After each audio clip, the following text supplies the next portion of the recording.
భారతీయ జనతా పార్టీని తేల్చుకోవాలి. తమిళనాడు, ఆంధ్రప్రదేశ్ విషయంలో ఏం నిర్ణయం తీసుకోవాలని. ఈ 2 చోట్ల రాజకీయపరమైనటువంటి శూన్యత లేదా అంటే అక్కడ శూన్యత లేదనుకున్నారు.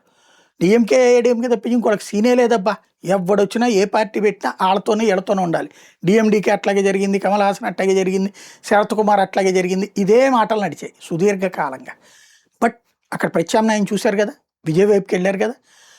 ఆ చర్యలో ప్రత్యామ్నాయం అవ్వాల్సిన భారతీయ జనతా పార్టీ కిందసారే ప్రజలు అలా ఆదరించబట్టిన 14% ఓట్లు వచ్చింది, సీట్లు రాలేదు. కానీ ఆ ప్రత్యామ్నాయాన్ని తనకి తానుగా వదులుకుని అక్కడ విజయ్కి అప్పచెప్పింది. ఇప్పుడు ఆంధ్రప్రదేశ్లో ప్రత్యామ్నాయాన్ని తనది వదిలేసుకుని పవన్ కళ్యాణ్ తను ప్రత్యామ్నాయం వదిలేసుకుని తెలుగుదేశం వైపుకి వెళ్ళారు. ఇప్పుడు ఫ్యూచర్లో ఎదగాలనుకుంటుందా, ఇలాగ సరిపోతే గడిచిపోతే సరిపోతుంది అనుకుంటుందా అన్న తేల్చుకోవాలి.